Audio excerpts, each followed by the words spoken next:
Hi, fancy meeting you here in this little place. I'm Tish, and this is Echo Echo. Why is there so much space above my head? Chairs down too low? I don't know. We're back here, part 5 of Optavia. I'm eating, so let's go. What has she got to say? Like, subscribe. Hello, I like you. Watch my previous videos and the videos of the people who I like. And ooh, little dog head, that little pop up. Little pop up. Who there? Who's there? Meow. It's Will. It's Will. Let's see if I can. Oh, Will. I'm able to now. Hello. Now there's less space above my head. Okay, let's go. I just included the end of this speech because I wanna name call. Are you ready? Are you ready? And we reapply the second time. And Tia, this is a big, big warning. Yeah, so stay in that seat. Don't drink as much water this next hour, so you don't have to get up. I know us Optavians are stay hydrated.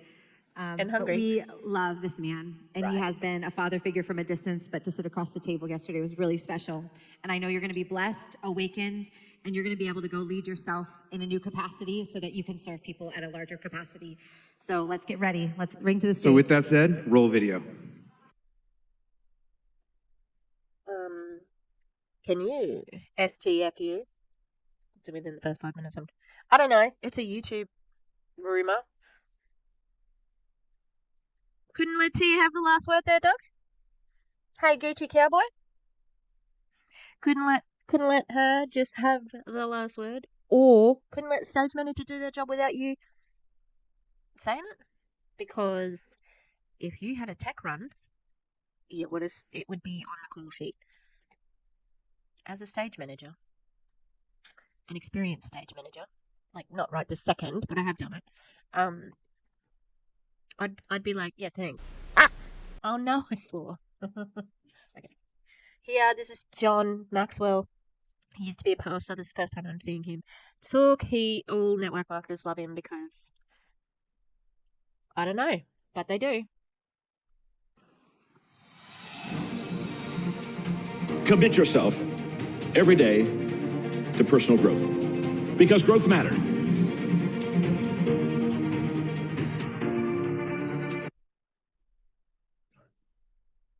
What? Sauce? Can we have a sauce on that? I just need to go here because I need to make sure it's turned up all the way because, they'd be hating good sound in Optavia. Or as it's known in the anti-MLM circles, Stoptavia. Shout out to Erin and her chat for that one. Why did they just have a whole bunch of, like, dead air in this introduction? Like, what the hell? And I'd like to know where he's been ranked number 1 out of 30 most influential leaders in MLMs? Scams? Because I'd like to know where is that? When I finish eating my buns, I'm gonna look it up. Hang in there. You're not dead yet. You're not dead yet. You're not dead yet. Dead. Hey, hey, hey. That was annoying. Also, why the big gap? Like, what the hell? This is poor editing choices. Also, this is purely an Stoptavia observation. Can't help but notice that John Maxwell is not the thinnest man. He doesn't look like he palms away. Maybe he does. It's interesting that they will take his word because they seem to hate fatness, Not that, like, John looks, I don't know. I'm not trying to say it as a comment on his body. I don't care about his body. I just know what the people from Optavia think of fat bodies. So it's interesting that they take him seriously. Because Kevin Tinter, what was it on? When we played Boss Babe Bingo, coming monthly, PS, Kevin had a submission in the Boss Babe Bingo that said, as weight increases, brain function decreases. So, yeah, that's why it's curious. It's like, oh, it's okay. I can listen to John Maxwell. He's the smartest man in the room, even though he's not perfectly thin. in this situation, but that fat bitch at the shop, her. Oh my god, swearing. That the highest reward that you have for growth is not what you get from it, but what you become by it. Ladies and gentlemen, would you please welcome to the stage That was really overexposed. What the hell? John Maxwell. They're gonna stand. I know they're gonna stand.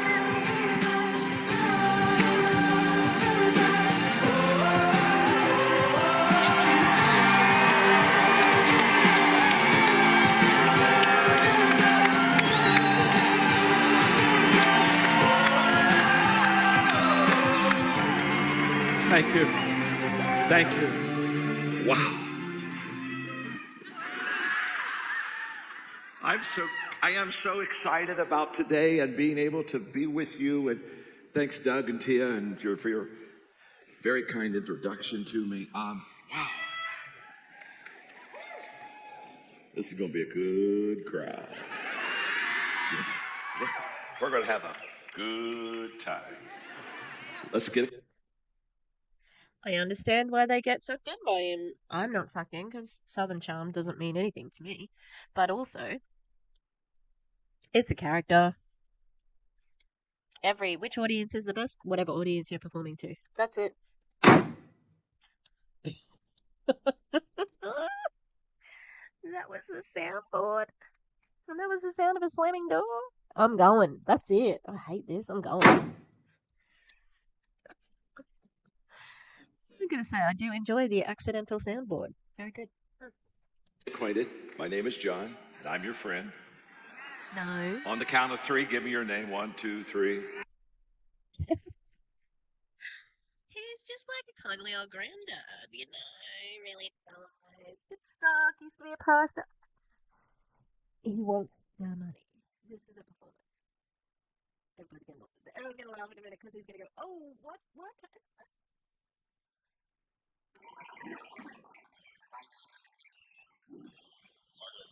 Been married for 53 years. We have 2 children. We have 5 grandchildren. Grandchildren are God's gift to you for not killing your children. I want to say I'm very excited about teaching. What if your children did die during, like, their child years? And I don't know, I think that could be the wrong thing to say. I mean, these people talk openly about trauma, so I don't think it would bother them, but I don't know, poor taste, in my opinion. But I have to say thank you. I wasn't even here until yesterday evening. I had a great dinner with your leaders last night. Did you have a good dinner last night? Why is that? Because they paid? Probably. During the daytime, there were some of you that were leaders here, and they talked about my nonprofit organization, Equip, and you were so generous in giving money to our nonprofit organization. And I just want to say thank you. We teach values in countries around the world. And we have 23 presidents of countries that have invited us into their country to do small group tables with teaching values. And we've been in Paraguay, Guatemala, Costa Rica, Dominican Republic, Papua New Guinea. I'm getting ready to go to Panama. And over 10% of the country are now in these small groups. We have millions of kids that are learning values in the classroom, not before school, after school. It's in the curriculum. And now we're bringing those values to America, and we're getting a huge response. What sort of values? Who is overseeing this curriculum? Because I can tell you, as an educator, if some guy who shills MLMs and has a non-profit, and he comes and he's kicking my door down saying you need to teach the kids this, oh, you can bet your bottom dollar I will not be doing that. Yeah? I'm like, oh, the confidence of a cishet white man. Imagine if there was somebody from Panama and big Panama businessman comes to America and says, hey, I'd like to implement my values into your country, into your schooling system. I can't see that going over well, can you? No. I'm gonna have to look that up now, stupid thing. Let's say today is, I'm just counting the days. Wednesday. Wednesday, I was with the governor of Oklahoma, and I sat down with their top legislators, talked to them about the values curriculum, and they're getting ready to launch it in Oklahoma. That's fucking concerning. What the fuck? The gloves are off, by the way, on the swearing. What the fuck? What the fuck? How does this man get a fucking meeting with the governor of Oklahoma to implement changes in the curriculum when you aren't in the education system whatsoever? Teaching MLMs does not count. Fuck that noise. Oh my god. P.S. The chili pepper that was on the screen a second ago. It was. I was looking for prototypes for my earrings. P.S. On the earrings, right? I wanted to make little bats, okay, and so I tried to make little bats, and I have to show you how they turned out. They turned out so good. Oh my god! I'm like, they are the cutest things, and I got black magic clay. So, oh my god. The other thing I did was oh, that's gonna be like a little otter that's lying down. I don't know if you can see the bumps. A coffin, which is also the same, similar shape to a skull. That's gonna be like a bomb. It's gonna have a little wick. Uh, what else did I do? I did also do a little bee or a little something that flies, as well as some snakes. I am so happy with, like, I love teaching, but you know, if this took off, it'd be great. Really good for everyone. I wouldn't be able to give up teaching. The money is too good. All right, let's keep going with this bullshit. They have several states. This is public schools, folks. This is public schools. That's disgusting. Because what's happened in our country is we've lost our way. We've lost our way values. And What the fuck are you talking about? This man has been speaking for less than 5 minutes, and I'm already raging.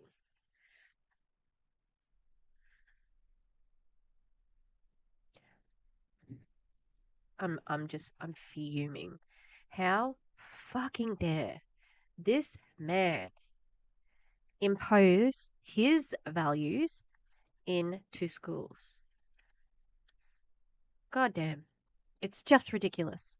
Like I said, it's like cishet white man, the confidence is outrageous. And we have to get back to it because here's what we know. Because we've done this now in many countries. We've been doing this for over 10 years. When people learn good values and they live good values, they become more valuable.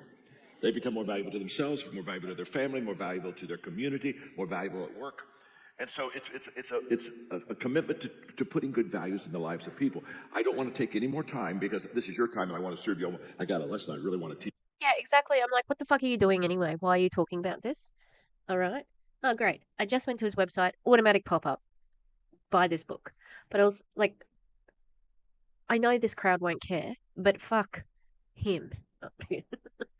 Like, just say your fucking network marketing bullshit and get off. Like, this makes me just want to rage. And damn it, I want to do something about it. Like, beyond just watching this. Teach. But I want to thank you for your incredible generosity yesterday in giving. And they said there's a QR code, and if they'll put it on the screen if you were here yesterday and you would like to help us with our it's a nonprofit organization. I get no money. In fact, I give millions of dollars each year to it myself. But You do get money though, John. A non-profit is allowed to make money. Okay, they don't have to break even because you're allowed to have employees and you're allowed to do this, that, and the other. Yeah, and I'm pretty sure you're in the tax bracket. That would mean that you could write off quite a lot of stuff. Sure, John, sure. I really believe you. And I can't find his fucking. Why wouldn't the not for profit be on his website? Why? But if you want to help us, you could just see the code and well, thank you very much. But anyway, I want to say thank you for your kindness. Your leaders are just absolutely ridiculously wonderful. They're, they're, they're, their heart for, I never asked to do any of this. They said, we would like to give to your nonprofit. We would love to be generous. And they're such, you have such great examples of generosity with your leaders. Wow. They're giving to the nonprofit for the same reasons. I want to just say one more thing about you and this incredible organization and the people that lead it. If I were wanting to start a career and I was kind of looking around on where do I start and who. I was pulling a stank face before because the sound is so fucking terrible. Tell me that's not a white savior right there. Look at this bullshit. White savior. Ew. Fuck off. Oh, I'm sorry that I am so angry about this. But like, education is important, and the people that he's trying to reach, he's trying to indoctrinate to be whatever he values. He values money, but I'm pretty sure he started out as a Christian pastor. So, I don't know what church, but stay out of schools, white savior dick. Who do I join? There would only be one question I would ask, and the question would be, let me see and know the leaders. Because everything rises and falls on leadership, and your company can only grow to the size of your leadership. So the first question I would ask is, let me see the leaders, because if the leaders are successful and if they're doing well, that means I can be successful and I can do well. So, because you can only rise to the level of leadership. And John, if this were true, how do you explain the 1% success rate in MLMs? Huh? What? Yeah, you can't explain that, can you? These people just like, yum, yum, yum, yum, yum. I love what he's feeding me, yum, yum, yum, yum, yum, because, well, they're in Optavia. They're definitely hungry. I want to say with 100% authenticity and commitment that I know the people that lead this organization, and you are incredibly fortunate to be part of an organization with the kind of leadership that you have. And it's just super. The sky is the limit. Honestly, the sky is the limit. And so I'm very excited about it. And so thank you for having me. Okay, we're friends now. My name's John. I'm your friend, and you're my friend. And so we're ready. Are you Ew. ready to rock and roll now? Let's go. Let's go. And I have 2 1-hour sessions with you, and I'm committed so much to giving you my very best. And so I was thinking about it, and I said, Is that why you just talk for 10 minutes on your own fucking not-for-profit and got on a fucking soapbox about values? So, anyway, change your world. Look, he actually doesn't need the non-profit to work, to make money, because he wrote a book about it. So he's making money from it anyway, right? I just want to know what they actually teach. What do they teach in this shit?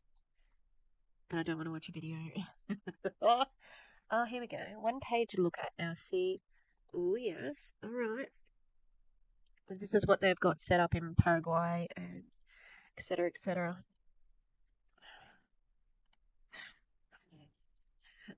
Change your world transformation tables of values based leadership lessons. You'll start with the values table, 6 lessons, universal values, hope, listening, valuing every person, integrity, forgiveness, and multiplication. What the hell do school students, need to know about multiplication? You mean duplication in MLMs? And this thing here, valuing every person, that would be really, really awesome if we could clarify every person, including trans people, LGBTQIA+, non-Christians. Yeah? What do you think? Hey? They better not be charging for these fucking transformation tables. Bunch of bullshit. Alright, I'll have a look at the start the conversation, so email templates. A facilitator's guide. Okay. Thanks for having it available there, John. You bloody idiot. things to know before you. All right, well, I'm going to download that and have a look at it because I think it's absolute fucking bullshit that he is trying. How do I download it? How about I press play and download it off the screen so that you can actually watch something? I'm sorry about that. I said to myself, if I only had 1 hour to give you, I would give you what I would talk about what I'm going to talk about right now. I'm going to talk about what I call the power of five. Okay. What I'm about to teach you will change your life if you follow through. You do understand nothing changes your life if you do nothing. There Exciting. Oh, I'm so excited. So excited. My life's going to change. are a lot of people, they're just saying, "Oh, John, just give me this magic formula of success. I don't really want to do anything, but I want to be successful." Are you with me? I see this happen all the time, and that's not where we are. So, but I'm going to give you something. I'm going to give you something in this hour that will absolutely positively help you in your career. I will promise you that you're going to understand how to be successful more than you ever have before. And that's why I'm very, very excited about this. So I want you to look at the person you're sitting beside and say, this could change your life. Go ahead and tell them that. This could change your life. This could change your life. Nearly knocked my Coke over. Now, hold on. He's priming them. This is a manipulation. Like he's making them feel connected to that moment. It's clever, but I'm here to call it out. Hi, calling it out. Calling it out over here. I didn't realize we were on the flight path. Like, it's very much planes going over the head. Yeah. There's a Banksy exhibition in Brisbane, and I'm thinking about going just for a day trip. It's only an hour in a hour plane ride. Bit indulgent. I've done it before to go and see plays as well. So, who's in up there? That's the bad seats there. That's where I watched Warhorse from up there. Warhorse, excellent play. Cried my eyes out. I want you to look back at them and say, "Why do you think I brought you here?" Huh? Hello.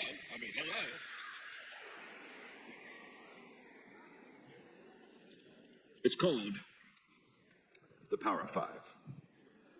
If you want to give it another name or another title, you can call it Everyday Essentials. Because the secret of your success and the secret of my success is determined by what we do daily. There's no magic. It's really quite simple to do and really quite simple to understand. To be honest with you, success is very achievable for people, and it's very reasonable. And what I'm going to do in the Power of Five, I'm going to talk to you about the 5 essentials. These are not 5 things that...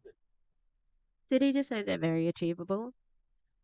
That might be the case, but that doesn't mean you'll be successful as a network marketer, right? Right? I got a new phone, everybody. Look. Hee. Hey, it's me. I'm on the screen. Oh. I haven't tested out all the This is my first picture that I took with it.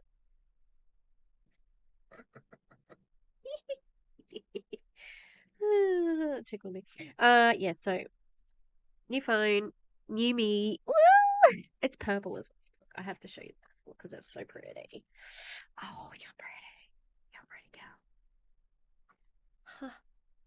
Huh. And look, shiny purple. I don't even know if you can see that it's purple, but very nice. It's got that new phone feeling. I don't think there's the SIM cards in it.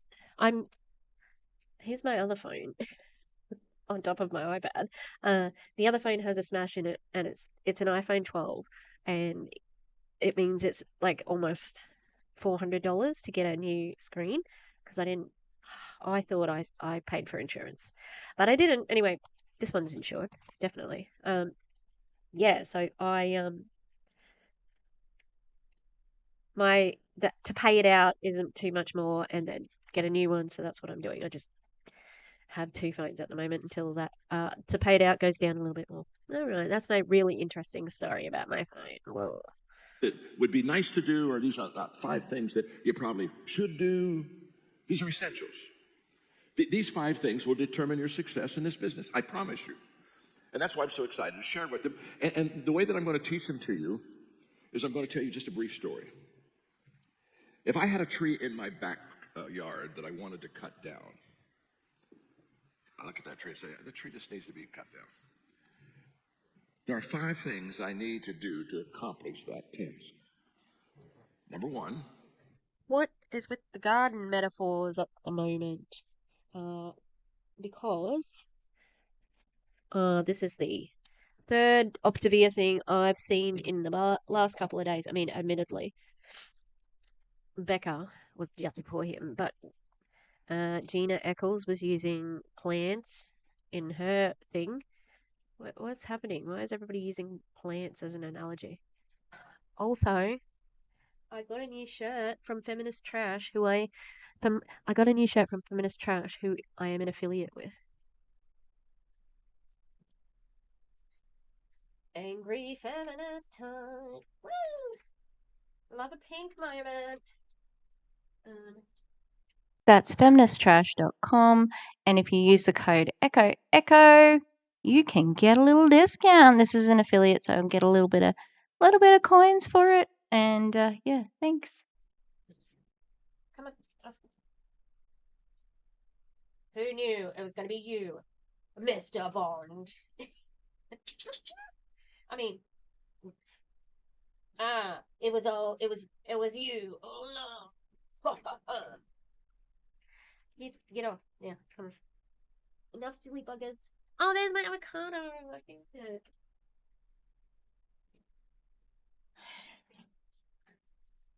I just realized how insane I must sound. I just said, oh, there's my avocado. I found it. And I did find it. The earrings were a bit too big to, like the way they were. So I just had to cut them a little bit. And I'm going to put them on some stumps. All right, let's keep going. I have to know what I want to accomplish. Has to be real clear. What do I want to accomplish in this simple story? I want to cut the tree down. It's that simple. That's my goal. That's my objective. It's clear.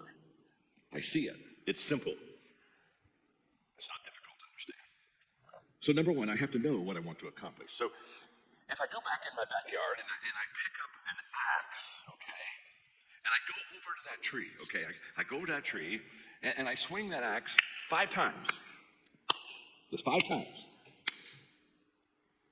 And if I do that every day, eventually, what's going to happen to the tree? Eventually the tree will what? Eventually it will fall. If it's a big tree, it may take a few years. If it's a small tree, it may take a few months. I don't know.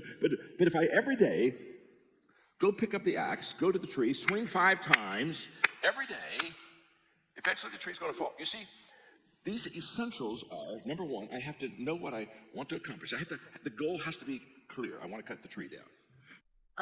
I think I've lost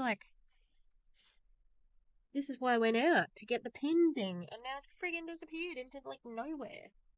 What happened? I was too busy showing you stupid avocados. I think you'll find a lot of failed network marketers had a clear goal, and that wasn't the problem. It was the business model. Every day it's the business model. Secondly, I have to have the right tool. Got to have the right resource. What do? I pick up an axe. Why do I pick up an axe? Because an axe cuts wood. I don't go to my shed and pick up a baseball bat. Okay. And I don't go and take that baseball bat and swing 5 times at that tree. Because can I tell you something? Baseball bat's the wrong tool. The baseball bat won't cut wood. I can swing every day 5,000 times. The tree's never going to fall. Is it because I don't work hard? No, I work very hard. Is it because I lack sincerity? I'm very sincere. What's the problem? I think you could eventually knock over a tree. You could smash it until it's soft and then twist it off.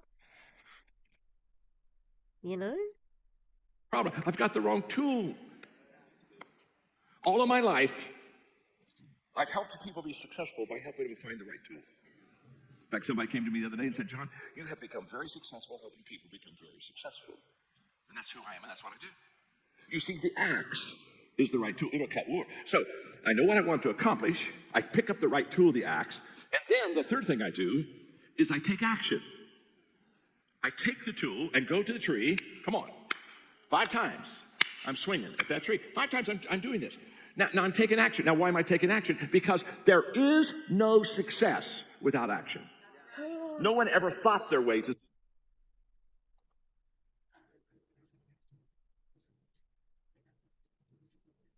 I don't know which sound bite to. What is there? Is there a celebration? Oh yeah. I know, that's a slow clap. Kind of perfect, really.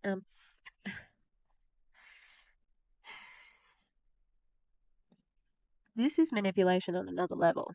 Honestly, like the clapping, that's to really keep them concentrating, invested. They know they can have a little bit of expectation of what's coming next, as well as repeating the point. And this is something that coaches will use in the future to say, remember the 5 steps, clap, clap, clap, clap, clap. Like they are going to use this to manipulate. It's manipulation. Oof.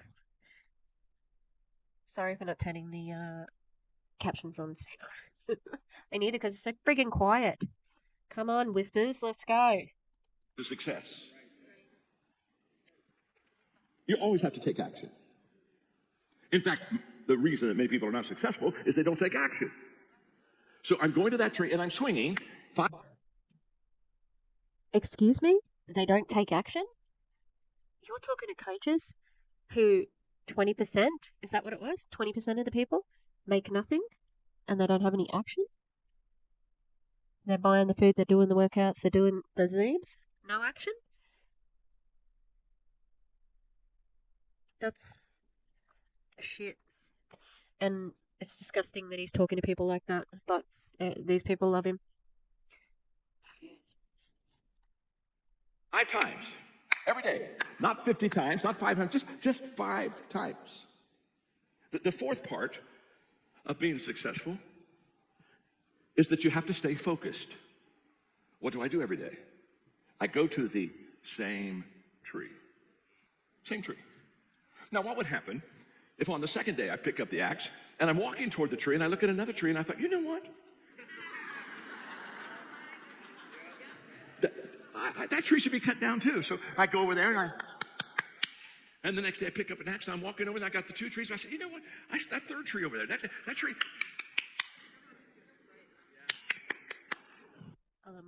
Why are you talking to these people like they don't have a brain? That feels really insulting, to be honest. And also, we're not talking about trees here. We're talking about people. And so, a tree doesn't say no thanks, okay? A DM does, all right? So, it's not a good analogy. And I don't like the way you're speaking to people at the moment. Like, it's not necessary to do it. And they're paying him, and he's been so shitty to them.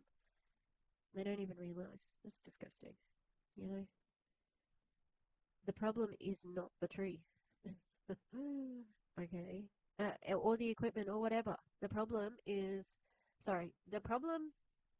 not cutting down a tree. It's much harder. Much harder.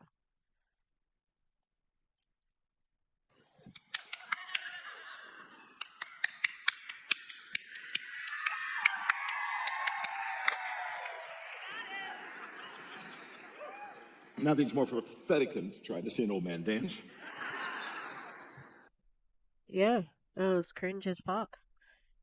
And you didn't have to do it.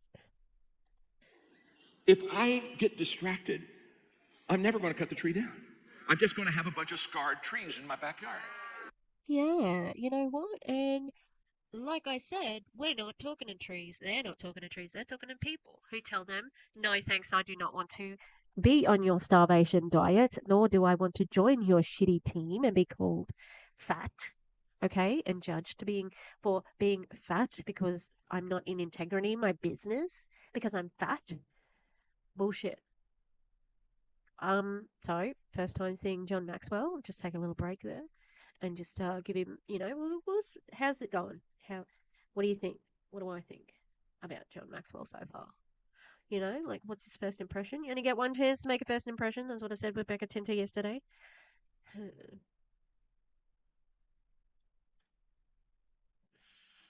He fucking sucks. All right, let's keep going. I know people, their whole life is about scarred trees. They never can stay focused. They're distracted. How funny, because I think I said this a couple of like last week when I had a bad day, and I'm like, my motto has always been, I am not a tree. Isn't that interesting to look at from this perspective now? I'm not a tree. I'm not rooted here, and your clients aren't trees either. So why don't you talk about humans? Why don't you actually talk about the business, the actual peoples in the business, instead of all these metaphors? I know why, because then you'd have to look at the reality of the situation. And the reality is 1% of people are successful in network marketing.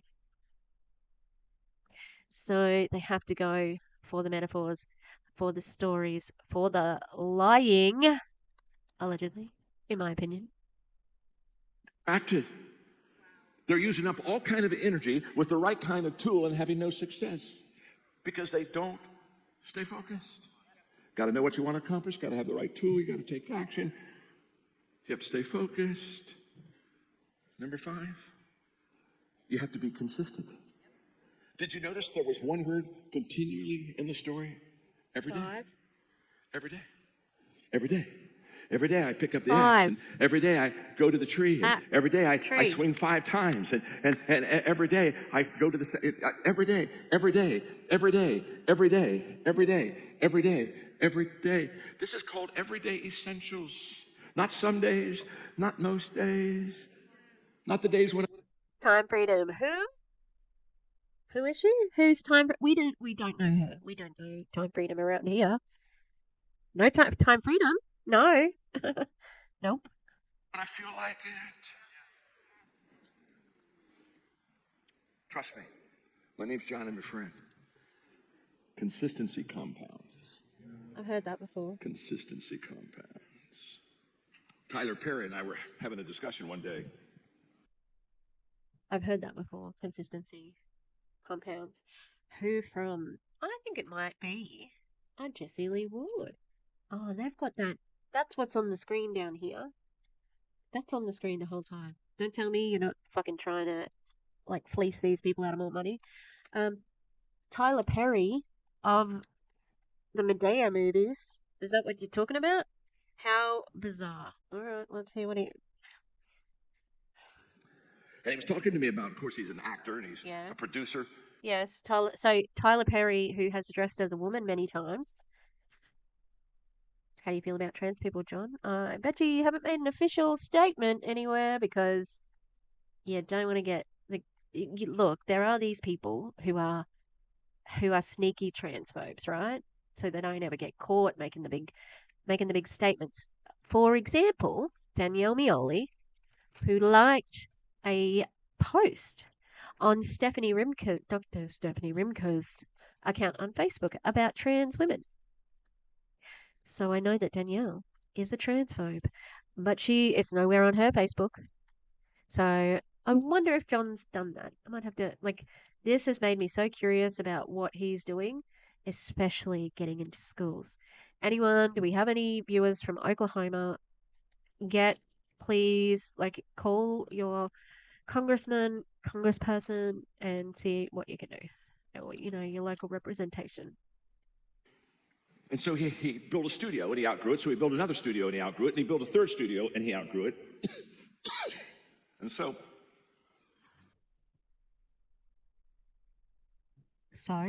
Yep. He said, John, I got tired of building studios. And it was wearing me out. And I knew I needed to build a bigger studio because we weren't growing anymore because we had limitations. But I was just tired of building studios. So I said, I'm not going to build another studio. And he said, for 3 years, I did build another studio. And he said, really, I realized that I was hitting my potential. So finally, I built another studio and I built a bigger one. And it's just, the company's growing and incredible. And so he's talking about that. And I said, Tyler, when we finished the conversation, I said, do you know what you've been basically teaching? Like you've been talking about building these studios? He said, no, what? I said, you keep building another one, and you kind of want to stop, but you don't stop, and you build another one. And I said, what you're teaching is that when you can afford to quit, you can't afford to quit. When you afford to quit, you can't afford to quit. What? That doesn't make any fucking sense. And also, why is Tyler Perry making his own studio? Is it maybe because no one else would make his movies? Maybe.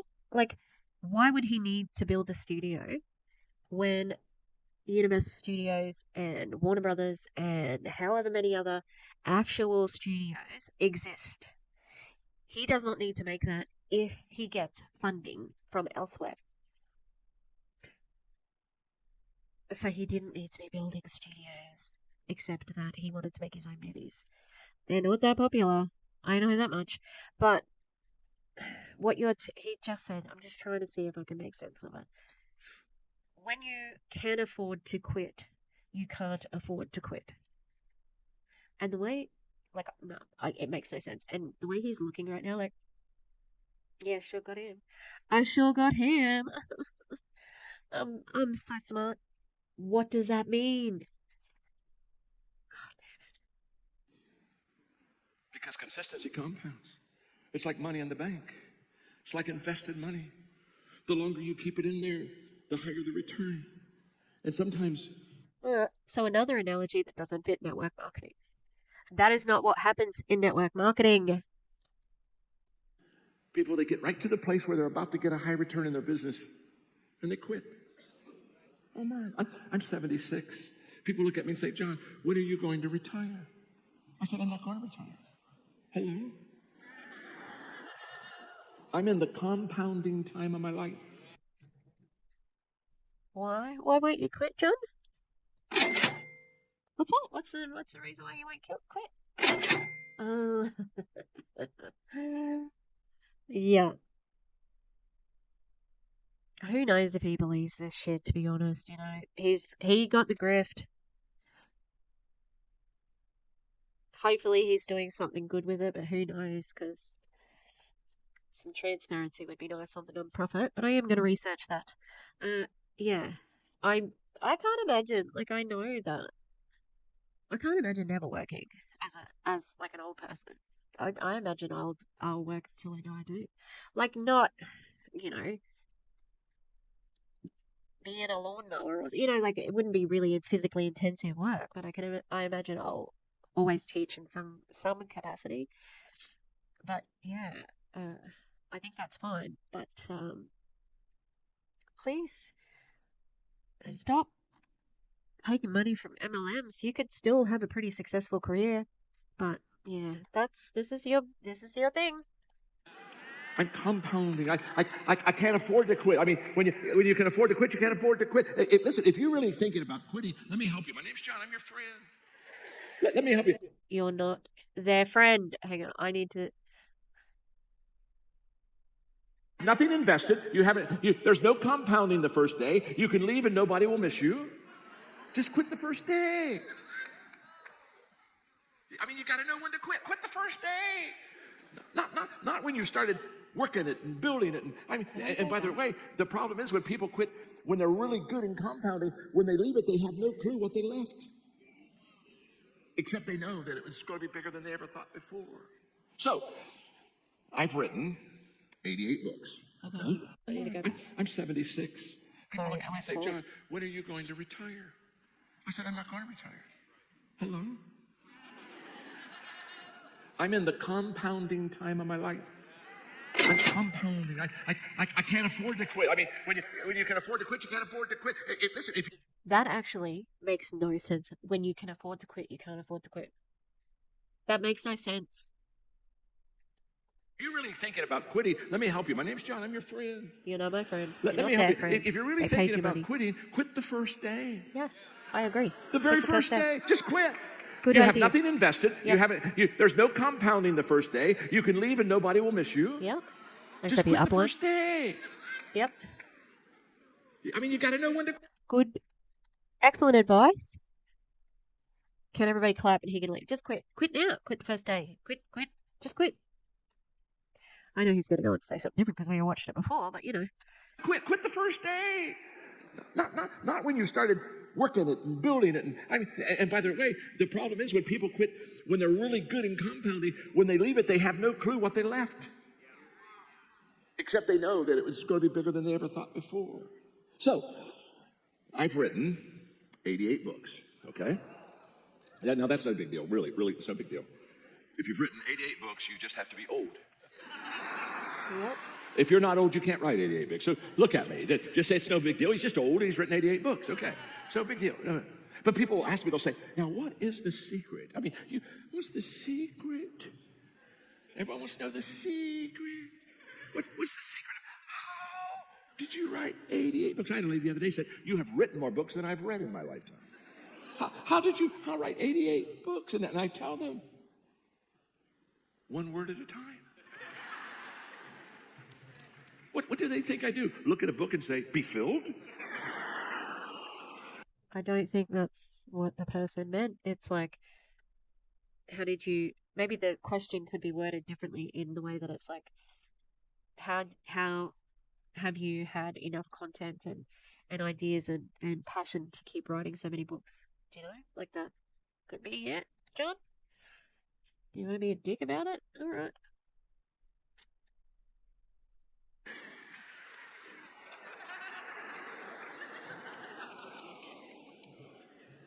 And I write it with a 4-color pen on a legal pad.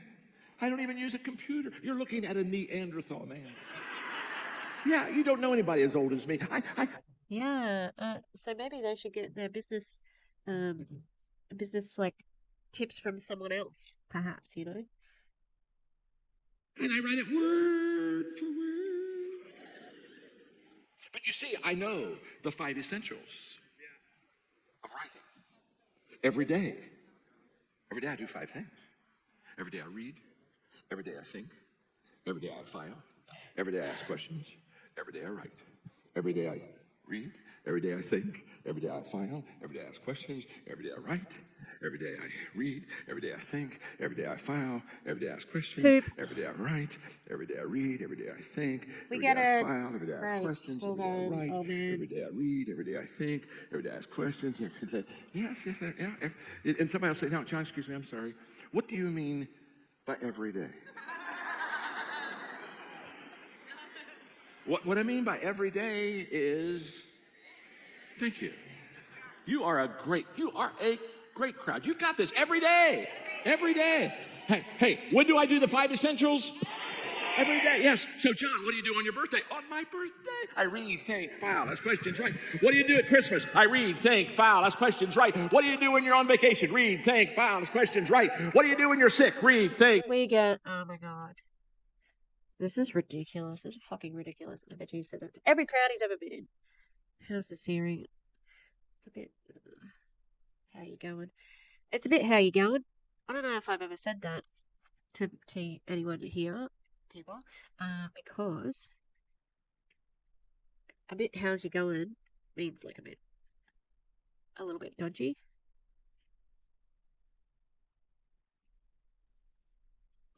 And yeah. Also, again, time freedom who?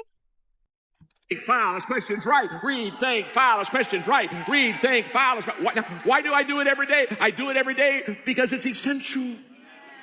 That's how you write books. It's my 5.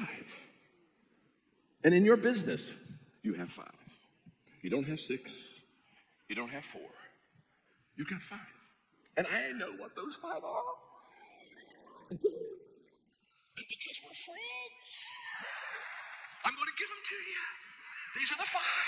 If you do these 5 things, your business is going to be huge. It's going to explode. The next time I come back, you're going to have dinner with me. 5. 5. Next time I come back, you're gonna have dinner with me because you're gonna pay me money. Yeah, all of these people, the hundreds of people, I don't know how many people are, maybe 1,000, 1,000. They're all coming to dinner with you? Sure. So this just indicates to me that he knows it's all, you know, a rip-off. It's all a scam. He's in on the scam, and he's loving it. And I'm going to give them to you. Are you ready? The 5 things that you need to do every day, and I'm going to give them to you, and then I'm going to take a moment and talk about at least 3 of them. I don't know if I have time for 5 of them, but let's just see how far I can go. The 5 things that are essential to your business, number 1 is growth. You have to personally grow and develop yourself.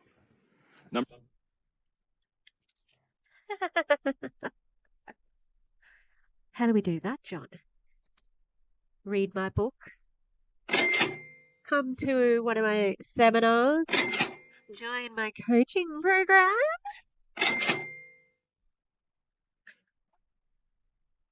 I actually thought it might be something that could connect to normal business.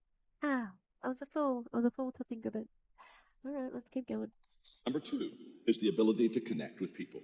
It's about relationships. Well, This is a people game. Number 3 is mindset. You have to have the right mindset. You have to think right to get the right results. Number 4 is about leadership, because everything rises and falls on leadership. And number 5 is significance. Excuse me. You said these were the 5 things you have to do every day. How? How does that fit with leadership? If you're not the leader, if you have bigger leaders, like, how can you work on leadership?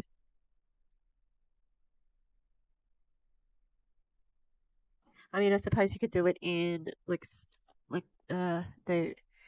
personal growth, that growth, but yeah, interesting. Significance is living beyond yourself for others. Those are the 5 things that if you can do in this business. Now, by the way, these are everyday essentials. Every day. Every day you need to grow. Every day you need to connect. Every day you need to think correctly. Every day you need to lead. And every day you need to live for significance. Now, you got the 5? Now, let's just go through them as quickly as we can. I gave you the 5 because I may run out of time. So you've got the 5, okay? So before I teach the 5 now, look at your neighbor and say to them, even you can do this. More priming. Also, if this was so important, right? Why didn't they book him for the half-hour extra to go through all of these things? Huh? Is that it, or are we going to get to a point in this where he's like, it's okay. I may as well just tell you the rest. And then you think to yourself, he's so kind. He didn't even have to tell us that. He said he was finished and he was going to go, but he's kind. That's just my theory anyway. What do you think, people? I think I'm pretty right.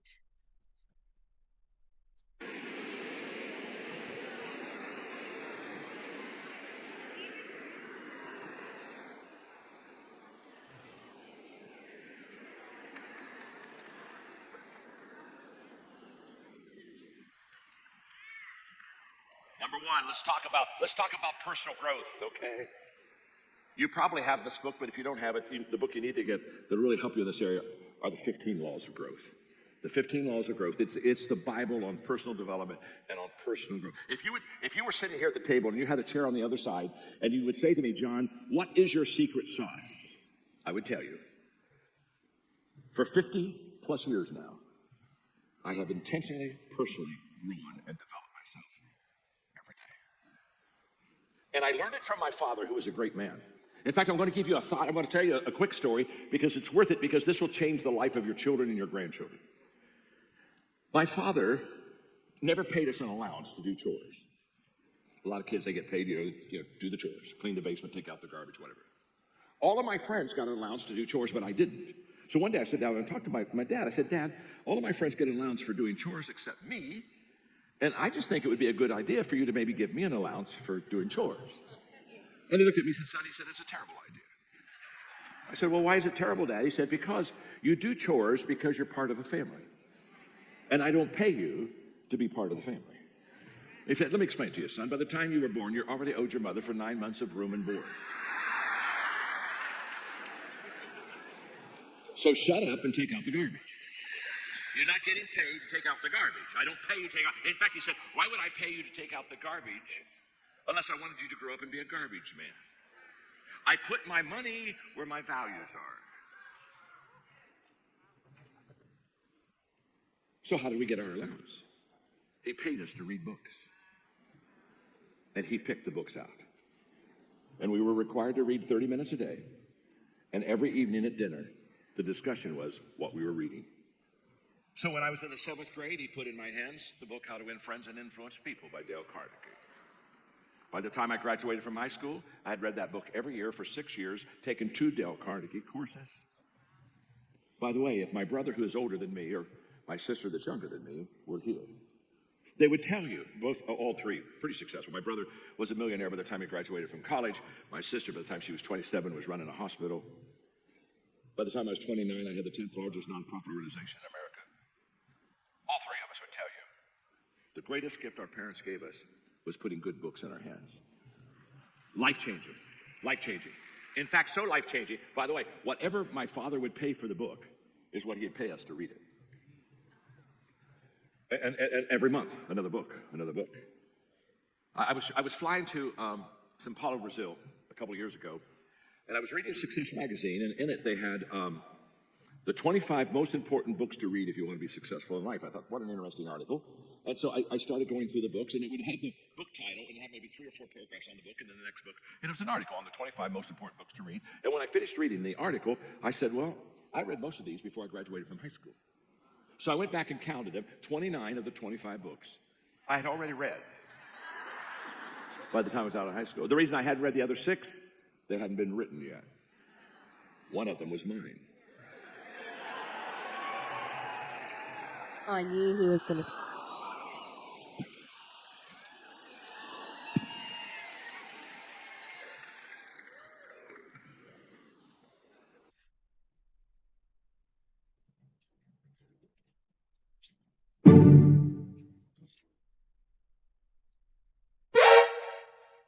That's better.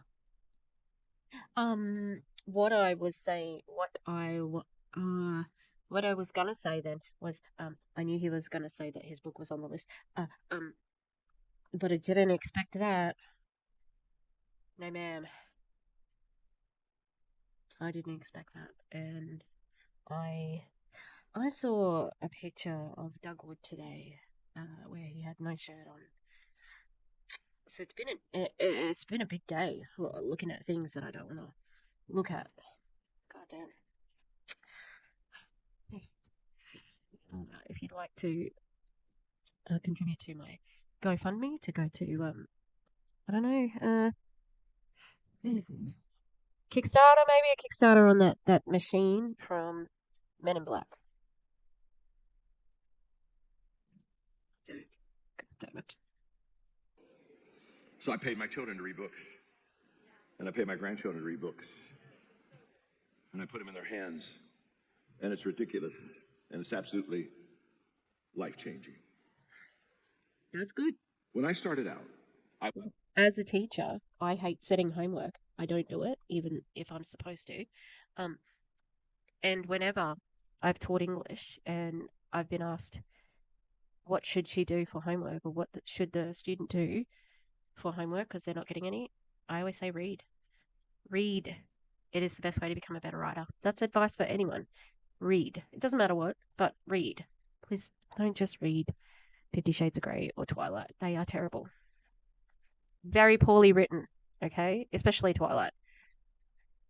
Terrible. The worst, okay? But if you start there and go somewhere else, that's okay. I wasn't fortunate like you. I was not in an organization that was conducive for personal growth. I was in a very flat, non-growing, non-progressive organization. In fact, their idea of progress is moving backwards slowly.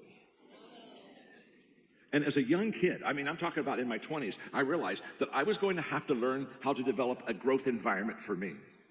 And how was I going to do that?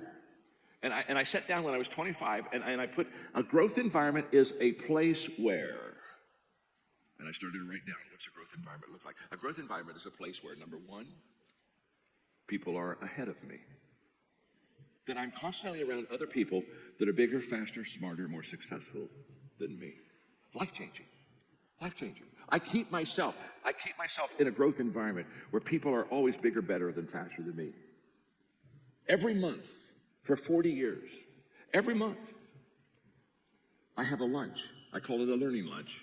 And I take somebody to lunch that's bigger, better, faster, smarter, more successful than me, and I buy their lunch. I don't even eat lunch. I just get out my iPhone, and I ask 7 questions, and I just fill in the answers, and I learn. I have these learning sessions. This afternoon, I'm going to talk to you about how to get a return on failure. And I'll go back to the learning lunches, but I'm just here to say to you, you have to put yourself in a place where the people around you are better than you.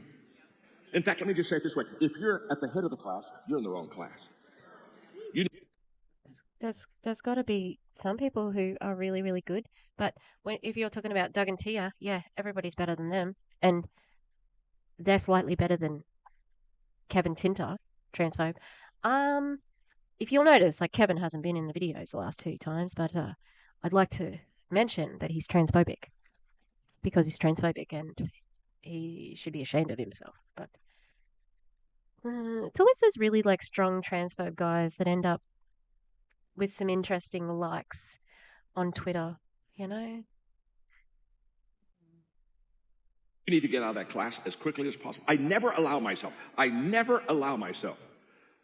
to not be around people bigger, better, and faster. I had a breakfast this morning with 2 gentlemen, bigger, better, faster, smarter, more successful than me, right here in Phoenix. I called them up this week. I said, I'm going to be in Phoenix, and I'd like to take you to breakfast. I'd like to ask some questions, like to learn from you. Yes. So I had breakfast this morning with Jimmy Walker and Harvey McKay. Let me say, 2 top networkers in America par excellence. When those 2 guys go to heaven, God's going to call them over and say, Harvey, Jimmy, now who are those people over there? They're incredible networkers. And we had an hour and a half lunch. It was so much fun. It was so life-changing. I learned so much. Every month, I'm hanging with people bigger, better, faster, smarter than me. You don't want to be number 1.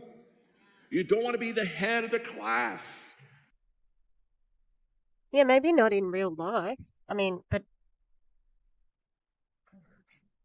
this to me just sounds like an excuse, you know, like it's okay if you're not at the top of the compensation plan because John Maxwell, he said it's okay. He said I don't need to be the head of the class. I'm afraid you do need that in network marketing. If you want to be making money, you have to be at the head. Get out of that class. When you're the head of the class, you stop stretching, you stop growing, you start telling everybody else how good you are. That's pathetic. What's good, Doug Wood? Like Hello and Kevin Tinter constantly mentioning his body fat percentage. John thinks you're pathetic. Because you're not that good. And what I learned in this personal growth environment that I'm talking to you about, what I learned was the only guarantee that I have that tomorrow is going to be better than today is that I'm growing today. It's the only guarantee. So I'm always learning, I'm always listening, I'm always asking questions. I wrote a book a few years ago called Good Leaders Ask Great Questions. It's a life-changing book. In that book, I tell you questions you need to ask yourself, questions you need to ask your team, questions you need to ask your friends, I'm always asking questions. Great questions give you great answers. I'm always amazed when I'm with people and they don't ask me questions. I look at them and I say, really? I'm here. So are you at the top of the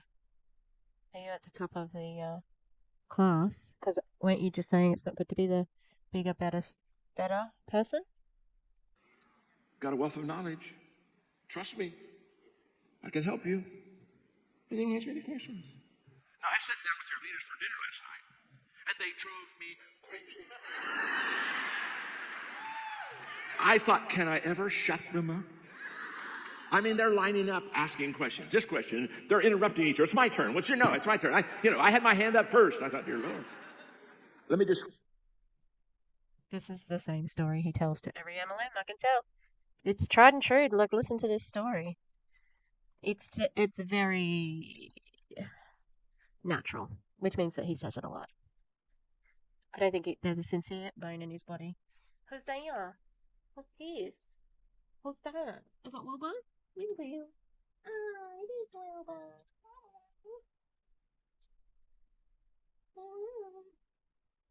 There's a bag in the road. Let me get the bag in. Oh, you can't. Oh, you can't see him because he's. Can you see his ear that I'm hanging on to? Nope.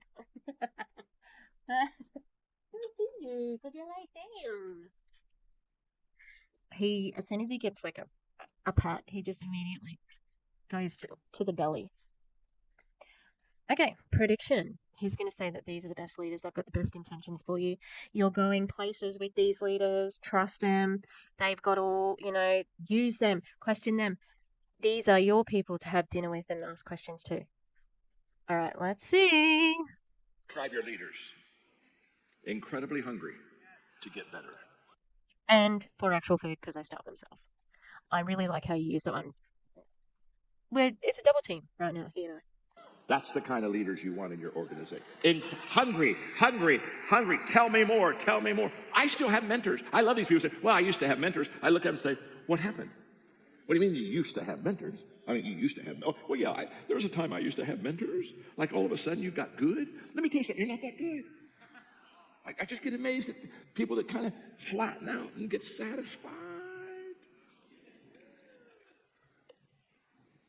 Well, I was in my 20s and I heard Earl Nightingale say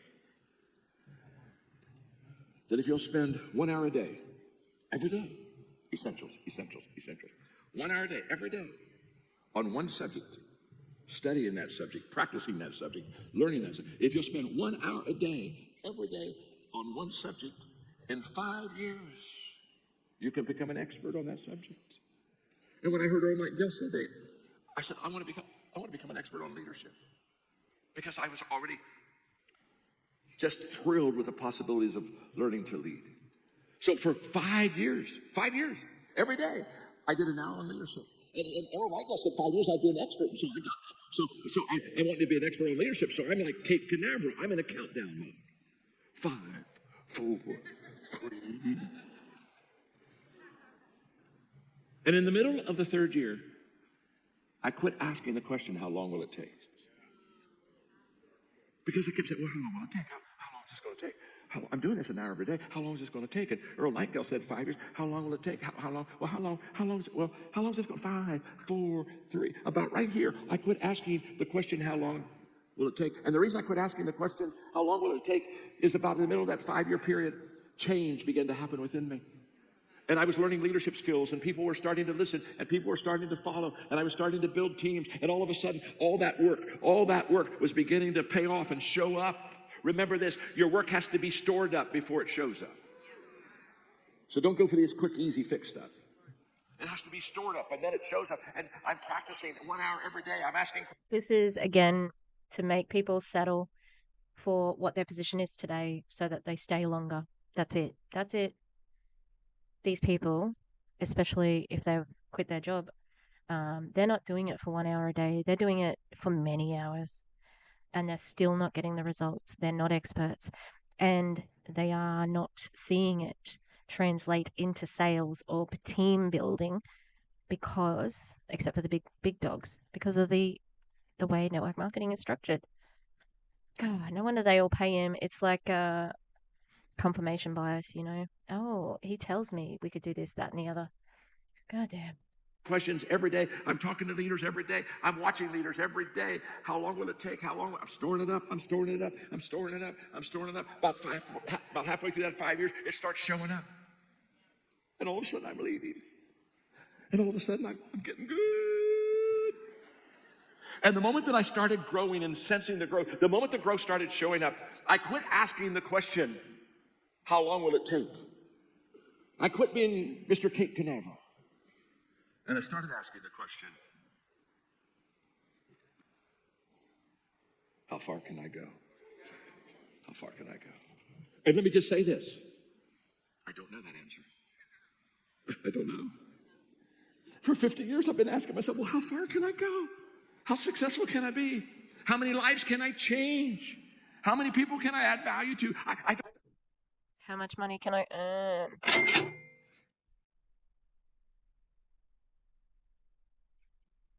I think the trick with him is this seems sincere, and if I was looking at it from a different seat, like not as an anti-MLM person, it would seem believable and genuine, but I can't, it's very convincing, even as somebody who knows exactly what he's doing. So it's hard to be skeptical about it, but here I am. I don't know. I'm 76. I don't know. I'm still on the journey. I'm still growing. I'm still learning. I'm still stretching. I'm still running. How far? I don't know. I don't know. My father, who was an incredible man leader, just passed away 2 years ago at 98.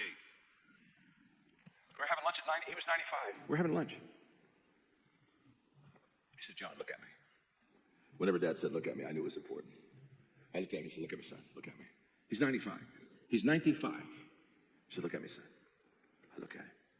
He said, I've been thinking. I've been praying. I honestly think my best years are still ahead of me. He's 95. 95. I still think my best years are ahead of me. I know people 25 who can't say that. Now, how can he say that? Because he's still growing. He's still learning. There are several books I'm yet to write. I've written 88, but I have at least 14 to write. I mean, I've got a whole list. Can I just say, if somebody has depression and they can't control their brain like that, then that's not their fucking fault, okay? Someone with depression might not be able to see that there's a future, and just getting by every day is hard, and that's okay, all right? I have dropped the bat wing that I was working on the ground. It's like 3 millimeters, and I am trying to find it, so I'm just going to press play again. And each book kind of raises a hand. Potential book says, write me next, write me next, write me next. And so one of the books I'm going to write is going to be entitled, Is There a Finish Line? Because for many people, there is. There are a lot of people, they say, when I get to a certain age, I'm going to stop. I'm going to retire. When I make so much money, I'm going to retire. When I get to a certain status, I'm going to stop. And see, they have what I call self-imposed finish lines. Let me explain this to you. My name's John. I'm going to show you. Let me explain this to you. If you have a self-imposed finish line, when you cross it, you're finished. What part of that do you not understand? It's over, baby. It's over. I know some people that they're living, but they should be officially dead by now. I don't know. I don't have a finish line. That's why I'm still. Again, John, there are people with mental illnesses who find a struggle in that life, and they are still living human beings that deserve respect, and without the judgment. Still stretching. That's why I'm still growing. That's still why I'm still excited. So what you need to do is you need to be absolutely in love with growth and personal development, because the greater you become, the greater you enable others to become. People can only grow to the size of you. So you have to determine. I'm still mentoring. I'm still fathering. I'm still absolutely in love with what people say, okay, well, John, why are you here today? Why am I here today? Because I'm getting to invest in you. And people say, well, now wait a minute, John. Can't you retire? Well, sure I can. Of course he can retire, because he's rich. I was going to say something else. What was it? I can't remember. Can retire. Are you okay financially? Of course I'm okay financially. I mean, I've sold 36 million books. Do the math. How stupid are we today, huh? Are we really going to be stupid? Of course, I've got, I flew my plane out here. I've got 2 homes. I live on golf courses. I've got all kinds of, but listen, can I tell you something? There has to be something greater in my day than what is my tea time. There has to be something greater in my... Shut the fuck up. Honestly.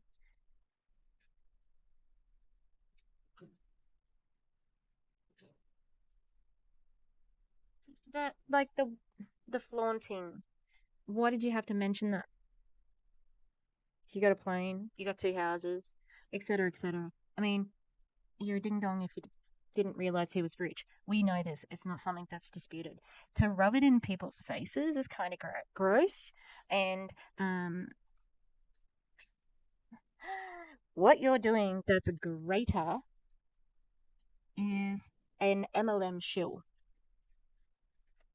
You take advantage of people who are already being taken advantage. They are encouraged by the leaders whom you love bomb to do your courses and pay for your books and do the thing and buy.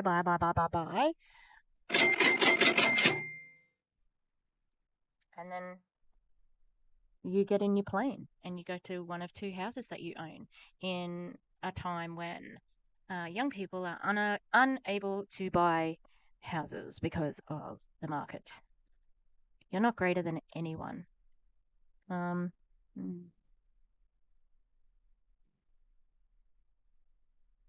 know, I don't think I could fathom the amount of money this man has. And I wouldn't trade my morality, my ethical, like, side to do this. Nope. That's a choice, John. Very conscious choice. My day.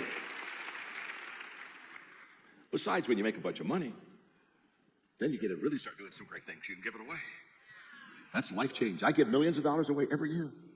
So I say, how do you give millions of dollars away every year? You have to make millions of dollars.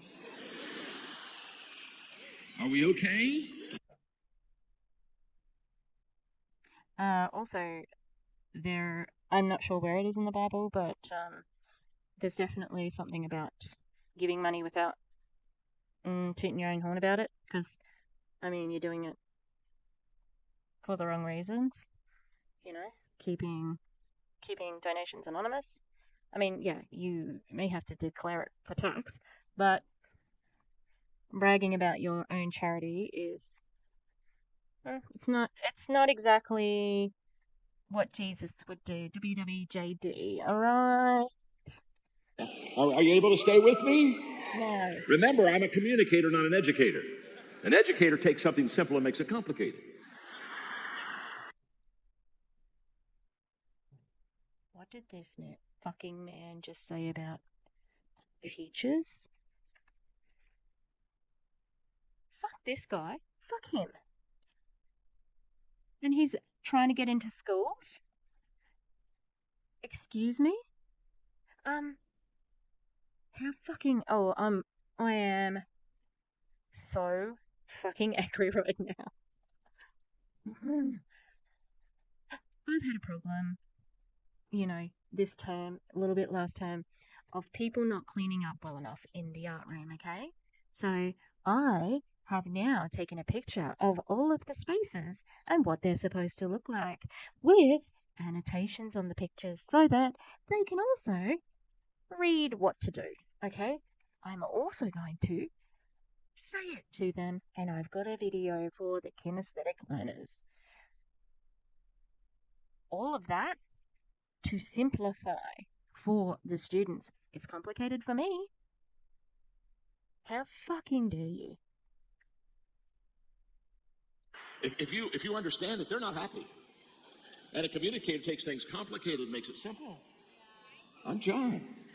I'm your friend.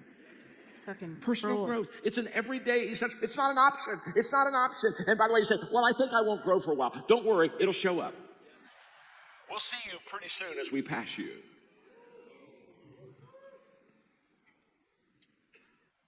So let's go to the second one for a moment. Connections matter. This is all about relationships. You're in the people business. Wow. It's a business you're in. You're in the people business. People won't go along with you if they can't get along with you. Heard that You're before? in the people business. I don't know. You say, well, I didn't think that was my business. That's your business. You're in the people business. I've heard that saying before. I've heard that. Get along. Go along to get along. You're in the business to connect with you. I know, I mean, come on. You're either a plus in life with people or you're a minus. I can teach you relationships in 5 minutes. It's not complicated. You're either adding value to people as a plus or you're taking value from people and you're a minus. You're either a joy to be around people or you're a drag. How complicated? So the world is not that black and white. How joyful or open, outgoing I am depends on my company. Not like it's not a binary like this. Nothing in life is. Okay? Except for network marketing. Is network marketing very similar to a pyramid scheme with a product? Yes. There you go. That's not murky. That is black and white.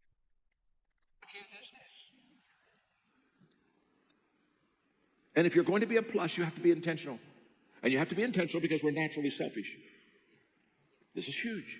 Naturally, we're selfish. Every day we want people to do something for us. We've got to completely turn it around. You see, the success of my day is not determined by the harvest I reap. The success of my day is determined by the seeds I sow. I'm a sower. Yeah, especially in network marketing. Because you need to convince them every day to do this. Yeah? I'm a seed sower. Every day I'm sowing seeds, sowing seeds. I'm sowing seeds today. I'm sowing seeds. I'm sowing seeds. Every day I'm sowing seeds. I don't need to worry about the harvest. Harvest is automatic. Seed sowing isn't. Most people wake up and they say, wonder what I'm going to receive today. They're a harvest person. I say, you're going to receive absolutely nothing because you haven't put anything in the ground. You've got to invest first. And by the way, the problem is when we put something in the ground, we don't see it for a while. Again, remember, growth is stored before it's shown. And so you've got to be a plus in people's life. You've got to say, every day I've got to add value. Every one of us in this room know what it's like to hang around a person that's a minus. How many of you know at least one person that just sucks energy out of your life? Come on. Yeah, sure. Yeah, every hands. How many of you are sitting beside that person right now? Oh. Don't go there. The first question was a relationship question. That last one was an IQ question. Don't go there. But every one of us know. I mean, we watch somebody that's a minus in our life, and they walk into the room, and we go, oh. And our first thought is, I hope they don't see me. And then they see you. And then they start walking towards you. And you feel life beginning to ebb out of your body. And you're starting to pray, oh God, take me, take me, take me, take me. And then you get a better idea. Oh, no. God, take them, take them. Take them, take them, take them, take them. Love wishing people are Come on, how many of you have ever, come on, tell the truth now, been in a grocery store pushing that cart and you look over about 3 aisles and you see someone you don't want to see? Come on, talk to me. Now here. The bad news is you see somebody you don't want to see. The good news is they didn't. You are so good. You are so good. They didn't see you. How many of you, come on, talk to me. How many of you have ever done this number? You look over and you see them go. How many of you have ever hid from somebody? Come on, talk to me. Of course you have. How many of you are hiding from somebody right now? Come on. Of course you are. Yeah, now, what's happening? It's very simple. They're a minus. You have to be a plus. Oh, I know a minus. Gina Eccles. She's a minus. She's a big minus. And to be a plus, you have to be intentional. Because it's not natural. We are naturally selfish. So I do 5 things every day. What am I talking about? Everyday essentials, everyday essentials, everyday essentials, every day, every day, every day. Every day I do 5 things to be a plus. This is so simple. You can do it. Every one of you can. Starting today, this can be a habit in your life. Every day, 5 things. 5 things, every day. Number 1, every day I value people. It starts with valuing people. If you don't value people, you won't add value to them. That's just a fact. I mean, I know people, they just don't value people. If you don't value people, you're not going to add value to them. Why would you add? Remember when Tia said, make sure you connect with here, and Doug dared everybody to put their phones in airplane mode. Look at Tia on her phone here. I want to go back a little bit because I want to see this guy because I just saw his. I just want to look at him. Okay. I did not want to hear him say every day, again. How many of you have ever hid from somebody? Come on, talk to me. Thanks Of course for you that have. close-up, How many of you are camera hiding from somebody person. right now? Come on. That's Of course you terrible. are. Now, what's happening? It's very simple. They're a minus. You have to be a plus. And to be a plus, you have to be intentional. Because it's not natural. We are Sorry. naturally selfish. I agree. I am selfish. So I do 5 things every day. What am I talking about? Everyday essentials? That's Everyday real. essentials? Everyday essentials? I'm Every day. really a selfish Every person. day. Every day. Every day I do 5 things to be a plus. This is so simple. You can do it. Every one of you can. Starting today, this can be a habit in your Sorry. life. Every day, I went far 5 too things. back. 5 things. Too far back, sorry. Number 1, every day I value people. It starts with. There you go. Tia, using her phone. Keep an eye. Oh, he doesn't. His shirt isn't that open. I thought it's his sunglasses. I was Valuing tricked. people. If you don't value. See, I thought he was like he had a big deep, like a V. Oh yeah, okay. Phones. Let's have a look at the crowd while we're here. People, you won't Because I can add understand these guys, like they can get a picture of him, right, or record it because Doug told them to put the phones on. See, I thought there was a V there. Sorry, put the phones on airplane mode. But why would you be using it, Tia? It's just a fact. Here, can we see here? Everybody keep an eye on Tia. She I mean, I know people that is just don't value definitely people. If you don't value people, you're not going to add value to them. Why would you add value to people you Scrolling. don't even like? Definitely. I reckon she's scrolling. No one else is. Look at some people, honest to God, don't you think they should just be a toll booth operator? Yeah, let's give shit to like jobs we need. Why is that so funny? Why is that funny?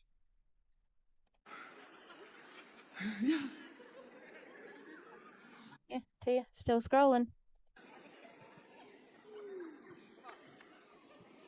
She is in the front row.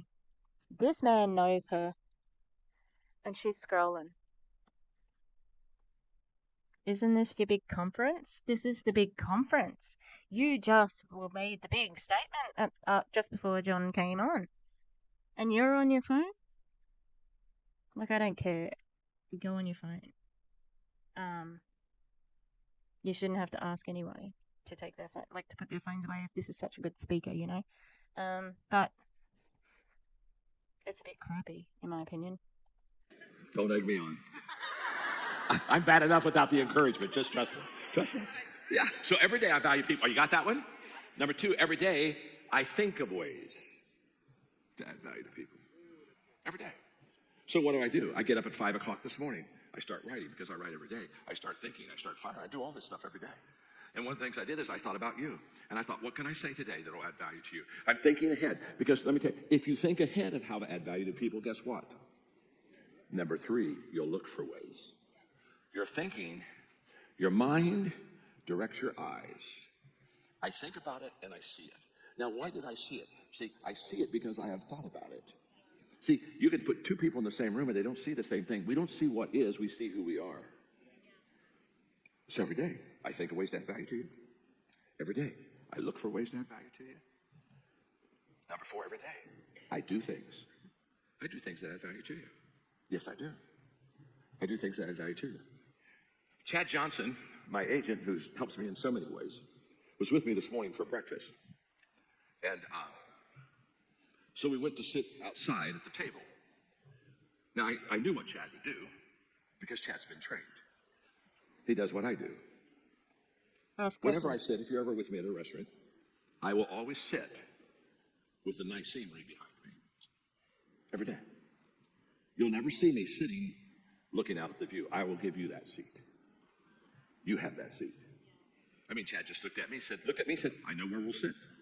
He sat with the view behind him. I sat with the view behind me. Jimmy and Harvey came in. They sat with the view in front of him. I can give you 100 things I do every day, intentionally, to add value to people. The reason that Chad was at breakfast with me this morning is I wanted to give both of them a gift today, and I'm a big Mont Blanc pen person because I'm a writer. So I sent him to a Mont Blanc store last night to get a couple Mont Blanc pens to get them gift wrapped so that I could give them a gift today.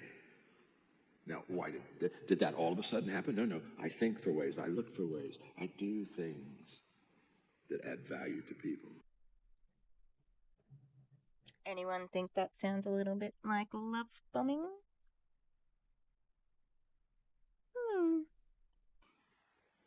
You have to be intentional. The most overrated words in the English language. I mean, these words are so overrated. The most overrated word in the English language is, I'm going to do something. I'm going to do something. You've got to take good intentions. Good intentions are so overrated. Nobody has ever had their life better because of your good intentions. Your good intentions are worthless. Do you know how to spell worthless? Worthless. W-O-R-T-H-L-E-S-S. Good intentions are worthless until they become good actions.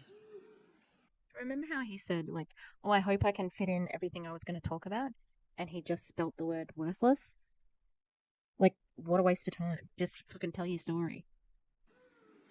Then they're worthwhile. You've got to do it. I run into people all the time, honest to God. They wear me out. They're always getting ready to get ready. And I'll say, have you done it yet? Well, no, not yet. No, but we're going to do it. Yes, it's a good idea. And we've talked a lot. In fact, we're having another meeting today to talk about it. You need less meetings and a lot more action. No one ever had meetings to their way to success. You have to have actions. So every day I value people. Think of ways, look for ways, do things. Are you with me? Number 5, every day I encourage others to add value to people. Every day I encourage other people to add value to other people. Wow. Oh my gosh. I'm just looking at all my stuff I haven't told you. It's not my fault. It's the stupid clock your leaders have up there. Is that clock? Cat Canaveral, 5, 4, 3, 2. Then the bottom falls out and I'm gone. You think the rapture came and you missed it. You know what I'm talking about. That's pretty funny. Although the sting in the insult, like, this is your leader's stupid fault. Stupid leader's stupid clock. But also, that would be funny if it happened. I'll give him that one. Didn't laugh out loud, but I wish I could talk to you about mindset. Oh my gosh, how we think. Listen, this is the way this works. You are today where your thoughts have brought you. So I don't know where you are, but your thoughts brought you to where you are, and you will be tomorrow where your thoughts take you. Take your meds, everybody. This is your sign to make sure you took your meds. All right, that's what I'm gonna do. Oh. And the greatest gap in the world is the thinking gap. I'm not talking about being smart or not being smart. I'm talking about how a person thinks. If I could do one thing for a person, I would sit down with them and I would say, listen to me, my name is John and I am your friend and I'm going to tell you and teach you how to think successfully. Successful people think differently than unsuccessful people. People who take tablets, like they put the tablet in first and then do a liquid, freaks. I'm sorry, that might be the issue that gets me cancelled, or I lose a bunch of subs. Can't do it. How do you do it? The taste.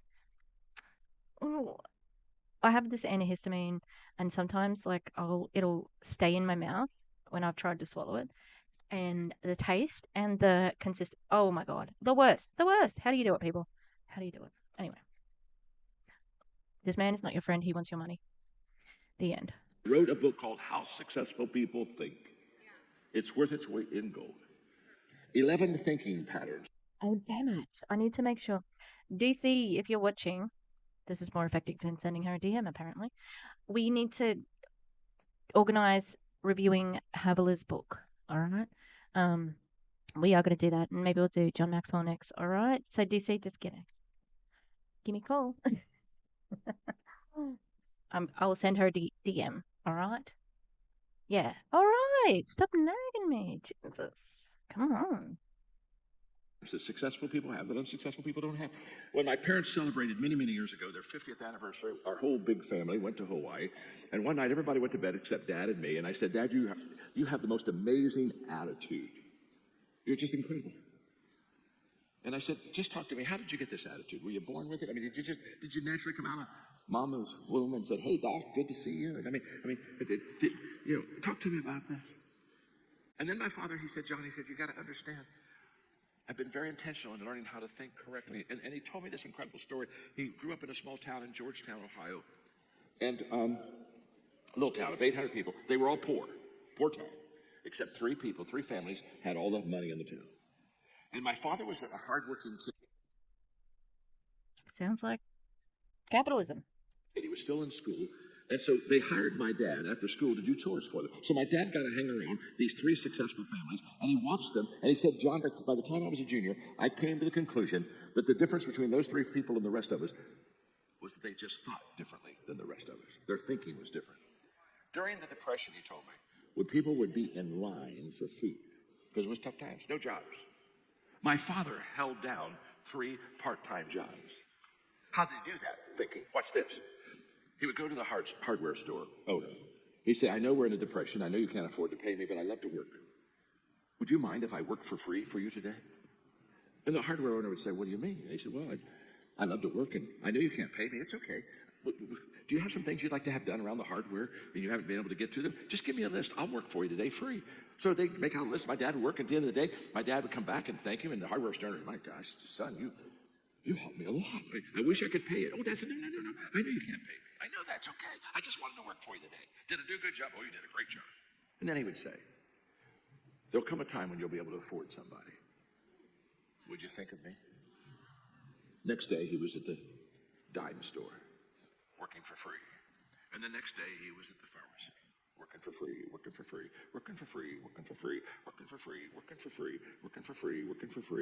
In 1 month, he had 3 part-time jobs for pay. Listen to me, folks. If you aren't where you want to be, it's because you don't think correctly. It has nothing to do with your environment. It has nothing to do with we're in a depression or we're in a recession or what. That's a bunch of crap. It has nothing to do with it. COVID was a separator. It separated the players from the pretenders. How dare he? Like, the pretenders. Anyone who got out over COVID was a pretender. And are you kidding me? That the financial landscape of America isn't a factor in network marketing? It's a factor in everything. Like, that's ridiculous. And you are giving, these are these are objection overcomers. Okay, these things. It doesn't matter. Like, this is what the Optavia people are going to be saying. Oh, look, it didn't matter. It doesn't matter. The recession doesn't matter. Network marketing has always been here. Blah, blah, blah. Get in now because that doesn't matter. Blah, blah, blah, blah. It's all to just overcome objections and addressing pain points. There's not much to go, I don't think. 3:14. It's so tiny. Oh yeah, I'm nearly done. Yay! 5 years from now, you'll find that people during COVID, there were people that just made major improvement and gains in their life and in their business because they took that bad time and they took that lemon and turned it into lemonade. People fucking died, you inconsiderate. Oh no, I'm gonna have to. Sorry, I said the C word. I'm gonna censor it. That's like the. I'm trying to think of the right word. Like it's like they're mentioning COVID without connecting it to what it is. It's like the distancing of COVID with the realities of a pandemic that killed a lot of people is disgusting and inconsiderate, like ignorant, gross. How dare you talk about that as a like a positive which so many network marketers have. I've heard people say, the fish were jumping in the boat. Oh, how dare you? How dare you? Gross. Oh, the way that we think. Wish I had time to talk to you about that. Leadership, you got leadership. Significance, I'll do a little bit of that later on today. Oh my gosh. That is so good. What am I just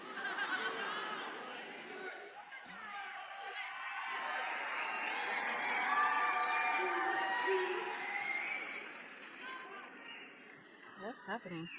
Can I have 2 more minutes? Just 2 more minutes.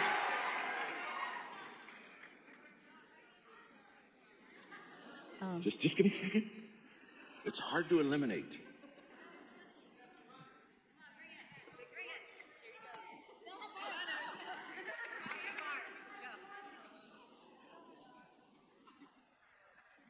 What's happening? How much extra time do you want? Like fucking. All right, drama queen. If you want to succeed, listen to me carefully. If you want to succeed, Get out of network marketing. you have to get over yourself. You have to get the fuck away from network marketing companies, okay? That's how you succeed. Please do everyone a favor. People are waiting for this. Get over yourself. It's not about you. It's about the people. I wrote a book that comes out in 2 weeks called The 16 Laws of Communication. Oh, And one of the teachings I do, one of the laws is get over yourself. And I tell people, you got to find yourself, to know yourself. Okay. Can the estate I think that was the name of Dave's first book, Dave Hollis. God, by the way, he died of an accidental drug overdose. Like, that just blew my mind, honestly. And not only accidental drug overdose, but he had alcohol, cocaine, and fentanyl in his system. Fentanyl. I'm like, holy crap! Like, and I can't help but think, like, he was in rehab, at the beginning of last year, I think it was, and he was in therapy. Yeah. It was last year. He was in therapy, and he was in rehab part time, and he was in rehab, and he knew the doctor. So he was being treated by a friend, and he was going and doing podcasts, and he was doing a challenge with Heidi's group. And I just can't help but think, like, what if he had done rehab properly? You know. Yeah. So it's very sad. I hope his children are okay.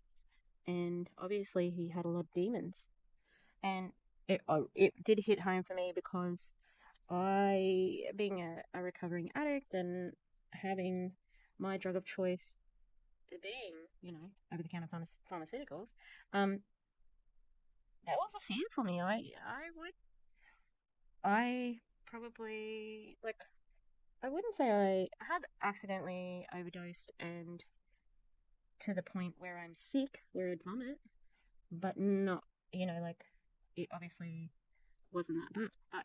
But yeah, I've been there, and that's why I was like, that was always a big fear with me, accidentally overdosing. So yeah, Dave had a book called Get Out of Your Own Way. I'm pretty sure that was the name of it. Either he wrote that or Rachel did. Yeah, so the same thing. Sorry, tangent, jeez. To grow yourself, to improve yourself, so you can get over yourself, so you can give yourself away. Highly successful. And I had a person, I think, come to me and said, well, John, I'm okay with that. I'm not selfish. And I thought, you're on drugs. If you think you're not selfish, let me just ask you a question. The next time you're in a group picture, and somebody shows you the picture, who is the first person you look for in that picture? Did he just say something about somebody being on drugs because they said that they were not selfish? It's not selfish to look for yourself in a picture, I don't think, in my opinion. And if you look good, you say, oh my gosh, great picture, great picture. Send that to me. Oh, say, oh, woo, yes, I love it, love it, love it. And if you don't look good, you say, oh, do it again, do it again, do it again, do it again, do it again. Come on, do it.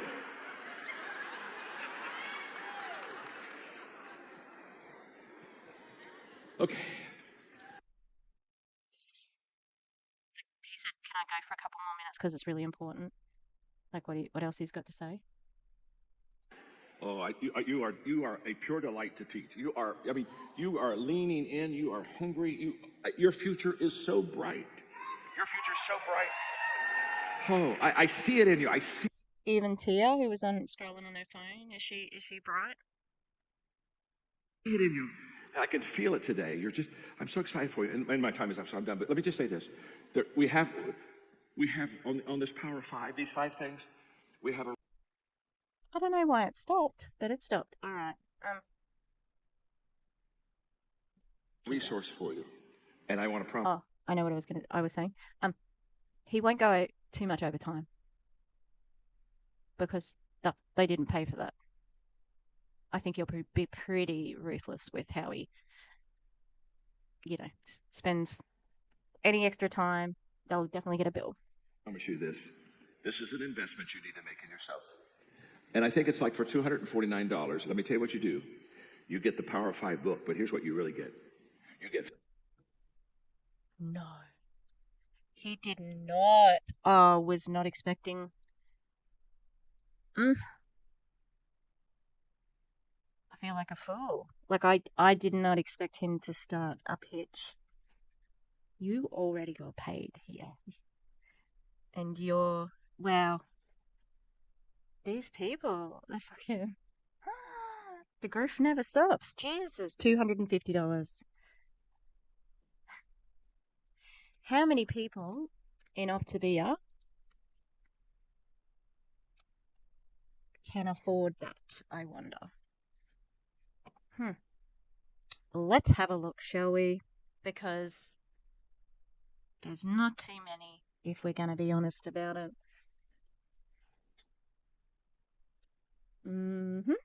Okay, so these people. So 39% of people can't buy your teaching this year. Some people, so 40% of people we can say, and then another 10% of people can get a little bit of change back from $250. Same with another 10, so that's about 40, 60. These guys here, they could do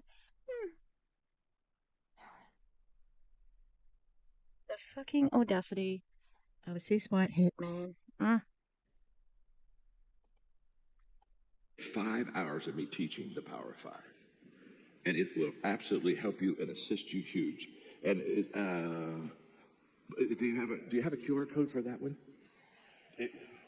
It's in the book. Oh, it's in the book. This is Chad. Chad was with me at breakfast. Chad's my age. So Chad, help me out. Do you have a microphone?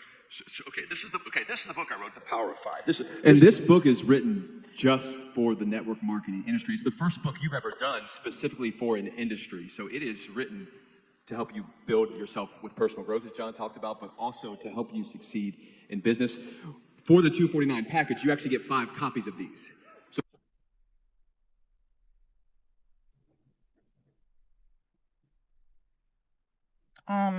I feel like I need a shower. I feel very slimy. Hasn't that man got the delivery of a flim flam snake oil salesman? Even though I've only heard him talk for this few phrases. Yeah.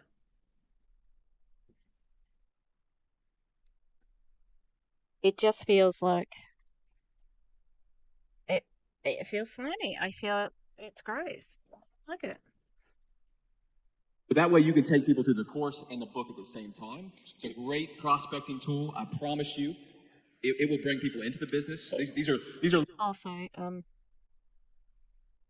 what other businesses do you speak in, John? Because no one else wants you. lead magnets, you know, in that case Time too. out. So. Now, you stay with me because you got to teach here. Or help. Stay with. Listen to me.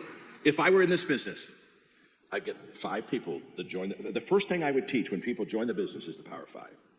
Give them the essentials on the front end so that you set them up for success.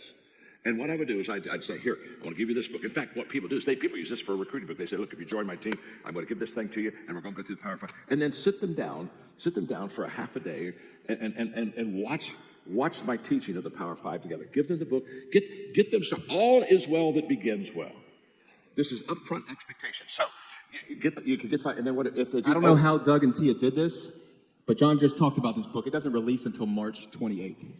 So no other event has received this yet. This is literally hot off the press. I think John just got his first copy last week or so. Yeah, this is included in the bundle. You actually get 2 copies of this. This is his 16 Laws of Communication. It's his second ever book on the topic of communication, and all of his laws books have become bestsellers. So I don't know how Doug and Tia did this. Did you not? Are you not the people who gave them the fucking book? They become bestsellers because you tell everybody to buy the books from like the leadership thing. This guy's gross, and I kind of hope so sometimes when you're on different stages, like that top step will be just a little bit shorter, and so you sort of trip up it. I hope he does that. Mild inconvenience, maybe a little bit embarrassing. That's not too insidious, is it? Not compared to what I might say about him in the DMs, but yeah, hope he trips up that step. you are definitely going to want to take this. So if they sign up today, Correct. for the resource, We have these in the back me? of the room at the resource. Use the QR code. You can show your receipt to the resource center at the back of the room, and they'll hand you your packet of books. And then you get the 2 books. Okay, I'm going to give you one other. Okay, I'm going to give an add-on. Okay. By the way, this has never been offered to anybody because the book's not in bookstores for another 2 weeks. So you're seeing it first. I just saw my copy last week for the first time. Now, here's what's huge. If you sign up today for the resource, I'll automatically enroll you in a book club that I'm going to teach in May. I'm going to do 4 sessions on Zoom on the laws of communication. So if you sign up today, I'll put you for free in the book club, and you can.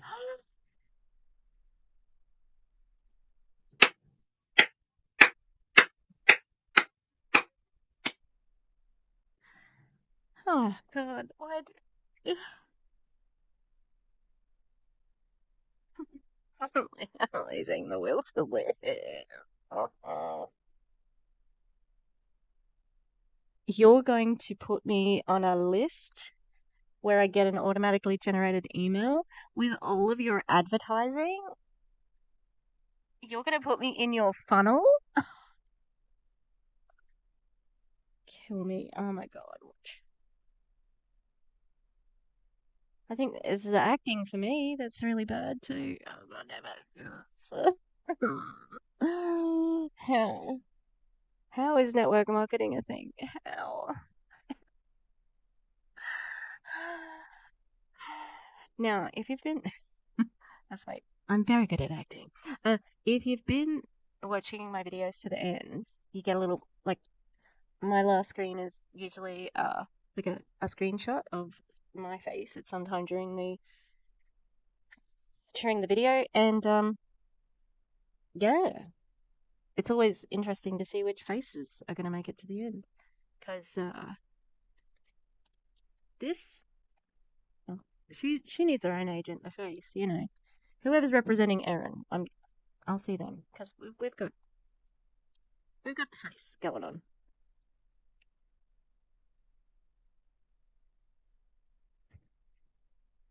To be in the book club, and we'll do 4 lessons in May, and that's going to be so much fun. And Chad left me. Okay. Chad, could you not watch with me for an hour or 2 hours? Always in your shadow. Always in your shadow. No, he's terrific. Thank you. Now, so what do they do, Chad? One more time. Yeah, just use the QR code. Go ahead and sign up on your phone, You know and then what go they to the do. resource center in the back, and they'll give you your packet of information. If you sign up for the $249 bundle, as John mentioned, that will enroll you automatically in the book club John just talked about. And you get these 2 books. away. You get 2 copies of the 16 Laws and the 5 Books. Tomatoes. Okay, there you got it. All I'm doing is trying to resource you because you'll forget what I say, but you won't forget if you take me home with you. You won't forget if you take me home. That's how you grow. Make this your personal growth plan for the next month. You've been absolutely super. I have gone over time. I'm very sorry. Well, I'm not really sorry, but I'm supposed to be sorry. Thank you very much. Did you have a good time? John Maxwell. Love you. He was hanging backstage, ready for that. Love you. Ew. This is a transactional relationship as well. Also, John Maxwell did say something about fell in love, fall in love, which is a network marketing thing, which my theory, I don't know if I said it on here or somewhere else. My theory is that the people, it's like the very, very big top leaders, like Jesse Lee, they say these big statements like, I love you, I love that, I love this, because they know, because they don't really know what love is, but they know that other people know what love is, and it's like without diagnosing anyone, it's a psychopathic trait to copy how people feel emotions, and I feel like there's some of that in network marketing. All right, we're nearly finished, everybody. You buddy. Love you, man. How many just want to eat Fuelings for lunch and just stay in here? They just want to eat their bars. Oh, I love it. I love it. We're going to let him go fuel. John, thank you. Thank you. you. I'll have him back right after lunch. One more time for John. Are you kidding me? You used that? They have to eat the Krabby bars? Oh, I'm so sorry.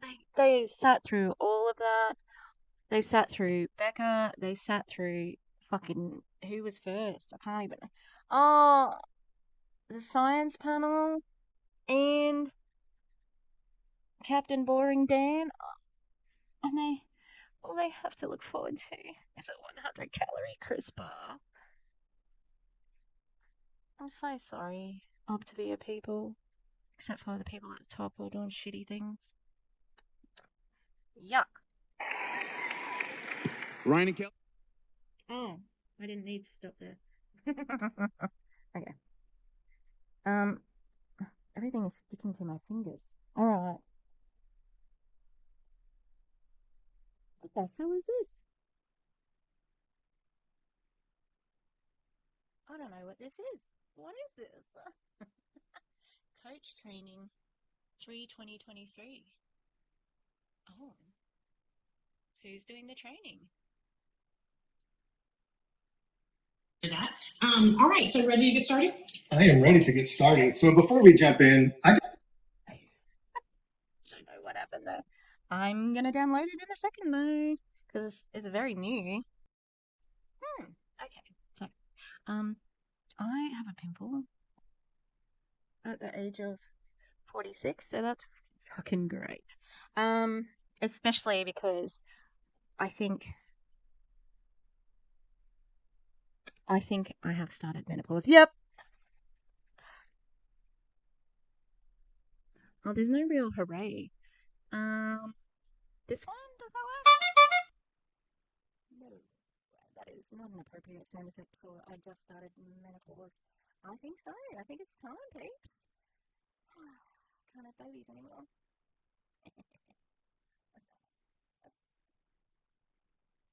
I was far too happy then. So I'm still gonna have puppies, but soon. I think both the girls will end up pregnant. Anyway, Optavia, Stoptavia, Boo, John Maxwell, Double Boo, John Maxwell's agent Chad, Triple Boo, Doug, Quadruple Boo. Don't look at his Instagram. Okay, save your eyes. Don't look at it. Alright, I'm gonna go. It's, you know what I love about winter? The days, so it gets dark earlier, so it feels like I've had more time, like, to do stuff here. I have, because we stopped playing earlier, but yeah. Alright, have a good one, everybody. We have one more day of events, but it is another 3-hour video, so who knows? And yeah, stay tuned. We will be having a roast next weekend. Not sure what we're going to do. I think, actually, no, I tell a lie. Well, the Clown Town, Belle and Gus have covered Mary Kay quite quite extensively, so I think we are going to do that. Okay, everybody take care. Have a nice everything, and I'll see you next time. Stay away from fuelings. It's food. Call food food, okay? It's okay.